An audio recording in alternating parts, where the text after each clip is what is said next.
اعوذ باللہ من الشیطان الرجیم بسم اللہ الرحمن الرحیم فَإِن كَذَّبُوكَ فَقُلْ رَبُّكُمْ ذُو رَحْمَةٍ وَاسِعَةٍ وَلَا يُرَدُّ بَأْسَهُ عَنِ الْقَوْمِ الْمُجْرِمِينَ۔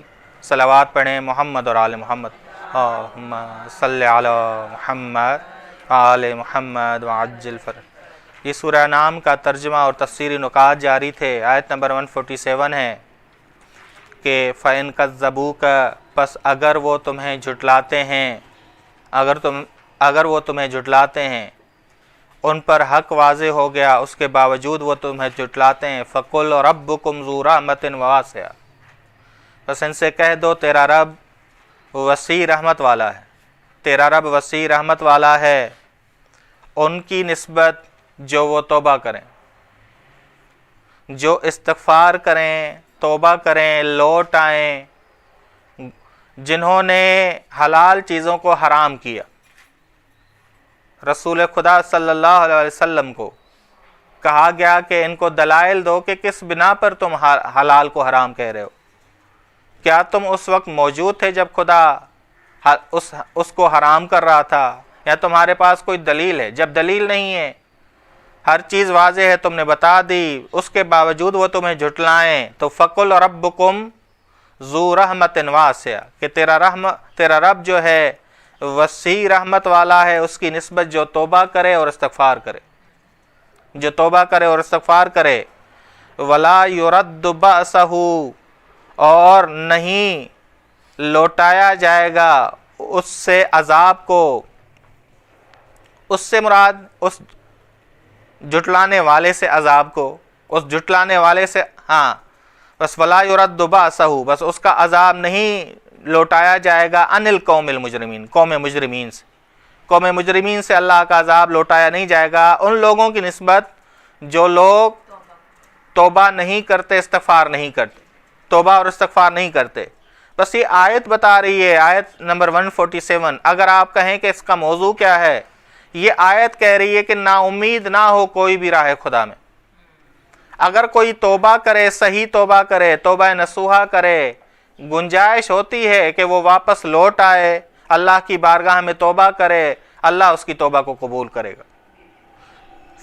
فَقُلْ، کہہ دے ان سے، رَبُّكُمْ ذُو رَحْمَةٍ وَاسِعَةٍ، تیرا رب وسیع رحمت والا ہے، اور اگر توبہ نہیں کریں گے تو ان سے عذاب الہی کو لوٹایا نہیں جائے گا۔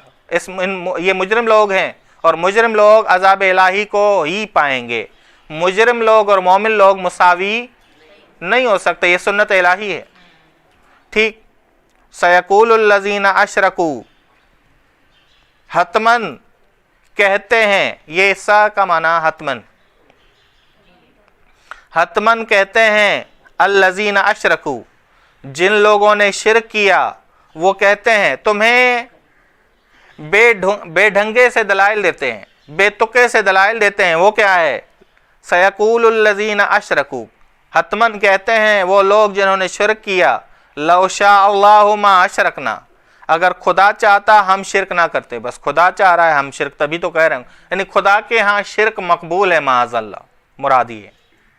اگر خدا چاہتا، وہ کر کیا رہے ہیں؟ وہ عالم تکوین کو، خدا کے ارادہ تکوینی کو ارادہ تشریع کے ساتھ ملا رہے ہیں۔ اگر آپ کو یاد ہو، سورہ یاسین میں ہم پڑھ کے آئے ہیں شاید، کہ اگر خدا چاہتا تو ان فقراء کو کھلا دیتا، بس خدا نہیں چاہتا، ہماری کوئی ذمہ داری نہیں کہ ہمیں نہیں کھلائیں۔ ٹھیک، بس ارادہ تشریع کو اور ارادہ تکوینی کو انہوں نے ملا دیا تھا۔ یہاں بھی وہی مغالطہ کر رہے ہیں۔ وہ کیا ہے مغالطہ؟ خدا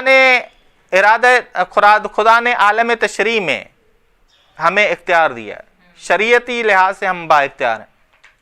یہ کیا کر رہے ہیں کہ اگر خدا چاہتا ہم شرک نہ کرتے، عالم تکوین کو عالم تشریع کے ساتھ ملا رہے ہیں، خدا کے ارادہ تشریع کو ارادہ تکوینی کے ساتھ ملا رہے ہیں۔ بس خدا نے آزاد کیا ہے کہ جس سے چاہے، ہم نے حق واضح کر دیا ہے، اِنَّا هَدَيْنَاهُ السَّبِيلَ اِمَّا شَاكِرًا اِمَّا كَفُورًا۔ جی، لَوْ شَاءَ اللَّهُ، اگر خدا چاہتا، مغالطہ، اگر خدا چاہتا، مَا أَشْرَكْنَا، ہم شرک نہ کرتے، وَلَا آبَاؤُنَا، اور نہ ہی ہمارے آباء و اجداد شرک کرتے۔ بس خدا چاہتا ہے کہ شرک ہو، معاذ اللہ۔ ولا حرمنا من شیء، اور نہ ہی ہم کسی چیز کو حرام کرا دیتے، نہ ہی کسی چیز کو حرام کرا دیتے۔ کذالک، کذالک، کذالک یعنی کیا؟ پس ہم اسی طرح اپنے شرک کرنے میں اور یہ جو حرام کرنے میں، تحریم پر حرام کرنے میں کوئی اعتراض نہیں پاتے، کوئی اعتراض نہیں، ہم صحیح ہیں۔ کذالک یعنی ہم صحیح ہیں، اسی طرح ہم صحیح ہیں، شرک کرنے پہ بھی صحیح ہیں اور حلال کو حرام کرنے میں بھی صحیح ہیں۔ کذالک کذب الذین من قبلہم، اسی طرح ہم صحیح ہیں، بس جھٹلایا ان لوگوں نے، من قبلہم جو ان سے پہلے تھے، جو ان سے پہلے تھے، حتی ذاقوا باسنا، یہاں تک کہ انہوں نے چکھا ہمارا عذاب، عذاب چکھا۔ قل هل عندکم من علم، کہہ دو ان سے کہ کیا تمہارے پاس کوئی برہان ہے، علم یعنی برہان، دلیل، کیا تمہارے پاس کوئی علم ہے، کوئی برہان ہے، کوئی دلیل ہے؟ فتخرجوہ لنا، اے رسول ان سے کہہ دو کہ حلال کو حرام کرنے کی، اللہ کو شریک بنانے کی کیا تمہارے پاس کوئی دلیل ہے، کوئی علم ہے؟ کوئی علم نہیں، رسول خدا کہہ رہے ہیں کوئی علم نہیں، 2+2 5 ہو جائیں، کوئی علم نہیں، کوئی دلیل نہیں، شرک کی کوئی دلیل ہی نہیں ہے، شرک کی کوئی دلیل ہی نہیں ہے۔ فتخرجوہ لنا، پس وہ دلیل، وہ برہان ہمارے لیے آشکار کرو۔ یہاں خرجو بمعنی ہے تظہرو ہے، یہ جو تخرجو ہے بمعنی ہے تظہرو ہے، بس اسے آشکار کرو ہمارے لیے، آشکار کرو ہمارے لیے۔ ان تتبعون الا الظن، بس انہوں نے کوئی دلیل نہیں دی، رسول خدا نے کہا نہیں تم پیروی کرتے، علمی لحاظ سے تم گمان کے پیروکار ہو، علمی لحاظ سے تم گمان کے پیروکار ہو اور عملی لحاظ سے جھوٹے ہو۔ ان تتبعون الا الظن، نہیں تم پیروکار مگر علمی لحاظ سے پیروکار مگر گمان کے، گمان کے پیروکار۔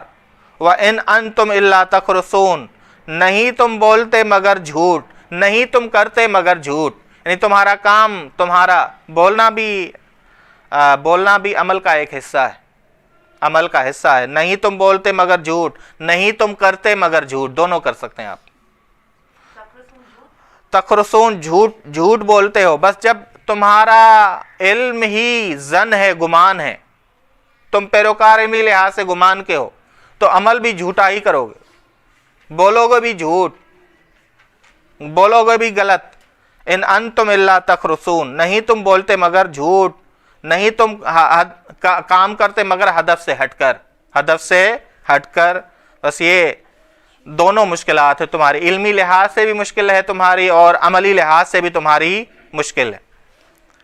قل فللہ الحجۃ البالغہ، کہہ دو خدا کے پاس ہی روشن دلیل ہے، کس کی؟ اثر کرنے والی دلیل ہے، حجت بالغہ، وہ حجت، وہ دلیل جس کے بعد کوئی عذر باقی نہ رہے، جس کے بعد کوئی عذر باقی نہ رہے، اور عقل کو سمجھ آنے والی دلیل، عقل کو سمجھ آنے والی دلیل، عقل کو سمجھ آنے والی دلیل کو حجت بالغہ کہا جاتا ہے۔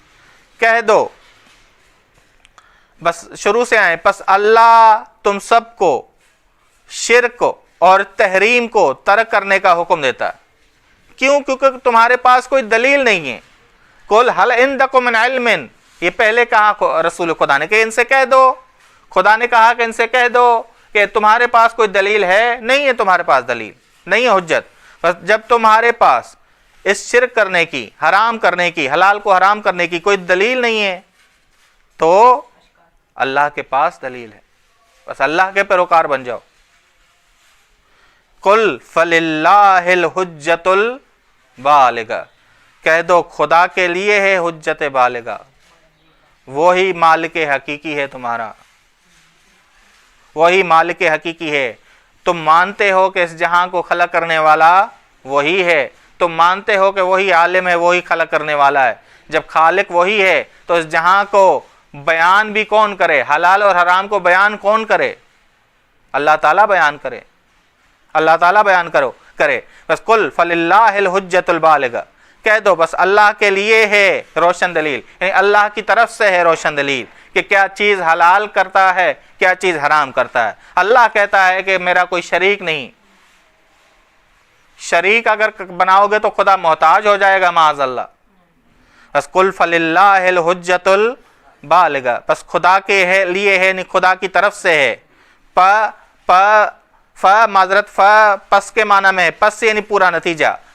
پس اللہ تم سب کو شرک اور تحریم کو ترک کرنے کا حکم دیتا ہے کیونکہ تمہارے پاس کوئی دلیل نہیں ہے. یہ لکھ کے اس کے بعد ترجمہ کرنا ہے کہ اللہ کی طرف سے ہے حجت بالغہ، روشن دلیل، وہ دلیل جس کے بعد کوئی عذر باقی نہ رہے، وہ دلیل جو عقل کو سمجھ آنے والی ہے. اب خدا ان کے اس مغالطے کا جواب دے رہا ہے. فَلَوْ شَاءَ لَهَدَاكُمْ أَجْمَعِينَ، اگر خدا چاہتا تو اجباراً تمہاری ہدایت کرتا. ہدایت تشریعی جبر کے ساتھ کرتا، مجبور کر کے تمہاری کرتا. نہیں، خدا نے تمہیں مجبور نہیں بنایا. یہ جو انہوں نے مغالطہ کیا تھا، آیت نمبر 148 میں انہوں نے کیا کہا تھا؟ لَوْ شَاءَ اللَّهُ مَا أَشْرَكْنَا، اگر خدا چاہتا ہم شرک نہ کرتے، بس ہم مجبور ہیں، خدا نے ہمیں مجبور کیا ہے. خدا کہہ رہا ہے کہ نہیں، عالم تشریع میں، عالم شریعت میں خدا نے تمہیں کوئی مجبور، عالم تکوین میں تم مجبور ہو. کیسے؟ کہ تم مرنے میں، کہاں پیدا ہونے میں، کیسے پیدا ہونے میں تم مجبور ہو، لیکن عالم تشریع میں تم مجبور نہیں ہو. وہ اسی کا خدا جواب دے رہا ہے. فَلَوْ شَاءَ، بس اگر وہ چاہتا اجباراً تم سب کی ہدایت کرتا، یعنی شریعت میں تمہیں مجبور کرتا، لیکن شریعت میں اس نے تمہیں کیا دیا ہے؟ اختیار دیا ہے. قل ہلم شہداءکم الذین یشہدون ان اللہ حرم ھذا. ابھی اڑے ہوئے تھے رسول خدا نے کہا، خدا نے رسول خدا کو کہا کہ ان سے کہہ دو ہلم لے آؤ اپنے گواہوں کو، الذین یشہدون، جو گواہی دیں، ان اللہ حرم ھذا، کہ خدا نے اس حلال کو حرام کیا. یہ بتاؤ، تم دلیل لے آؤ. دلیل نہیں لاتے تو گواہ تو لے آؤ، گواہ تو لے آؤ کہ خدا نے کب حرام کیا. خدا نے کہا، بس معلوم ہو رہا ہے کہ وہ جب کہہ رہے تھے کہ یہ حلال چیز حرام ہے تو کس کی جانب نسبت دے رہے تھے؟ اللہ تعالیٰ کی جانب، کہ اللہ نے کیا کیا ہے؟ حرام کیا. فَإِن شَهِدُوا، اگر وہ جھوٹی گواہی دیں، فَلَا تَشْهَدْ مَعَهُمْ، تو تم بھی ان کی گواہی کو قبول نہ کرنا. اگر جھوٹی گواہی دیں، فَلَا تَشْهَدْ مَعَهُمْ، جھوٹی گواہی دیں کہ ہاں میں نے خواب میں دیکھا کہ خدا میرے پاس معاذ اللہ آیا اور اس نے منع کر دیا. آج کل لوگ خواب زیادہ دیکھتے ہیں نا، تو خواب میں نے دیکھا. یہ کہا کہ اگر جھوٹی گواہی دیں، خود ساختہ گواہی دیں، فلا تشہد معہم، ان کی دلیل کبھی، ان کی گواہی کبھی قبول نہ کرنا. ولا تتبع اہواءہم الذین کذبوا بآیاتنا، بس انسان اگر گمان کا پیروکار ہو، اس کا خواب بھی خواہشات نفسانی، اس کا ہر عمل خواہشات نفسانی. یہ دیکھیں، ولا تتبع اہواءہم الذین، اور تم پیروی نہ کرنا ان کی خواہشات کی، الذین کذبوا بآیاتنا، جن لوگوں نے جھٹلایا ہماری آیات کو جھٹلایا.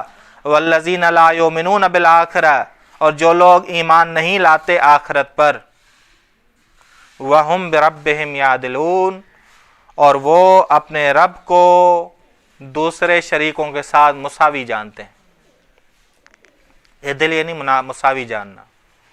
وہم، اور وہ لوگ بربہم، اپنے پروردگار کو، اپنے رب کو یعنی اللہ تعالیٰ کو، یعدلون، مساوی جانتے ہیں. کس کے ساتھ؟ دوسرے بتوں کے ساتھ، اصنام کے ساتھ مساوی جانتے ہیں. ٹھیک، مساوی جانتے ہیں. بس یہ جب بنیاد ہی غلط ہے، آخرت پر ایمان نہیں لاتے، اپنے رب کے ساتھ شریک ٹھہراتے ہیں، تو ایسے لوگوں کی گواہی قابل قبول نہیں ہے. بس گواہی کے لیے بھی قابل شخص ہونا چاہیے. گواہی غیر قابل شخص کی قبول نہیں کی جاتی. بس یہ غیر قابل لوگ. بس کیوں گواہی قبول نہیں کی جاتی؟ خدا اس کے دلائل بھی دے رہا ہے، خدا اس کے دلائل بھی دے رہے ہیں کہ الذین کذبوا بآیاتنا، انہوں نے جھٹلایا ہماری آیات کو، آخرت پر ایمان نہیں لاتے اور اپنے رب کے ساتھ شریک ٹھہراتے۔ وصلی اللہ علی محمد اہل بیتہ الطیبین الطاہرین، اللہم صلی علی محمد۔